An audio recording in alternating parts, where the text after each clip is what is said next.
With us in the studio to discuss this in more detail, Richard Tice, who's co-founder of the Leave.eu campaign. And also at our Westminster studio, we've got Tom Brake, MP, Liberal Democrats Foreign Affairs spokesman. So thanks very much for both of you for being here. Let's start with you, Richard. Your reaction to what David Cameron set out of these 4 key demands. Were you impressed? No, not at all. It was an incredibly weak list of demands. It had been trailed beforehand, but even his own MPs are saying, is that it? I mean, the truth is that actually it's just a restatement of the existing status quo. There's nothing new in there. There's no genuine reform, and it's incredibly disappointing for those who trusted him and had faith in him. Tom, what was your initial reaction when you heard what Mr Cameron was asking of the EU? Well, I'm pleased that he has finally, in effect, put down in writing what he's seeking to renegotiate, because I wish him well and I hope he will succeed, because I want him to be able to campaign flat out in favour of the UK being able to stay within the European Union. Is there an element of bluff on the Prime Minister's part, in a sense? I mean, in that this is what a lot of observers and analysts have said, is that he clearly wants to stay in the EU, so he is setting out demands which he's pretty certain will largely be met. Well, I think that he is right to go and negotiate changes to the European Union, because although the Lib Dems were often portrayed as being Euro fanatics, that's not at all the case. There is a need for reform, and I think that he can make good progress on issues like competitiveness, like the digital economy, ensuring that the countries that are outside the Eurozone are protected. So I think he's right to fight that case.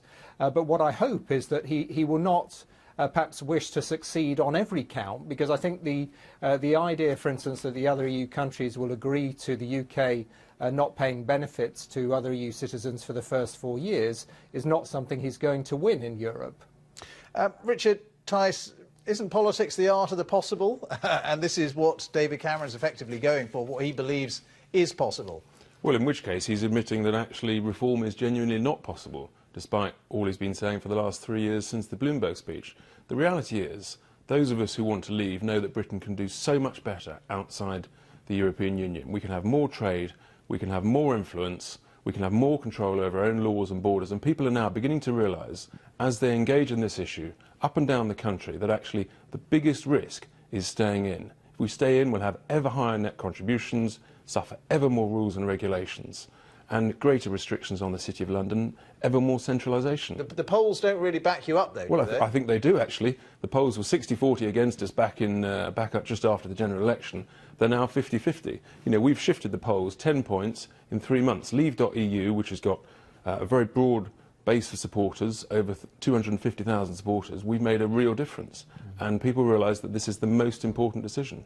When are you expecting there will actually be a referendum? It has to be by 2017. Do you think it's going to be sooner or later? I think it'll be later. I think it'll be sometime in 2017. And let's not rush it. It's such an important decision. Tom Brake, when do you expect a referendum, and what do you think will happen in that referendum? Well, I expect it sooner. I think that, for instance, June next year is completely possible.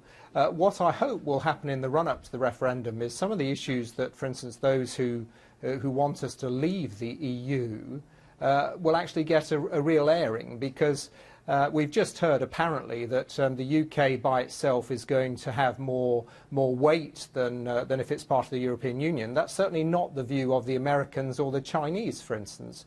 I think that actually if the UK were to leave the EU and seeks, for instance, to negotiate trade agreements with countries like the US and China, we are going to be much, much worse off. So let's have a debate, but let's make sure that the advantages and the disadvantages, and I accept that there are some disadvantages of the UK being in the EU, but let's make sure both sides of the argument are aired properly, so that we have an informed debate, as opposed to a debate which often in relation to the EU is based on stories about the EU imposing the curvature on a banana.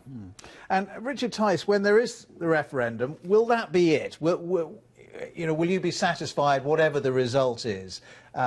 Is this a decision, as the Prime Minister has said, it'll be the decision, probably the most important decision that voters have taken at the ballot box in their lifetime, but will that be it for at least a generation, or because it's been such a dominant political issue for so many years? Yeah, and I think it's really important. I'm sure both sides of the argument want to get the maximum possible democratic legitimacy to this issue, the highest turnout possible.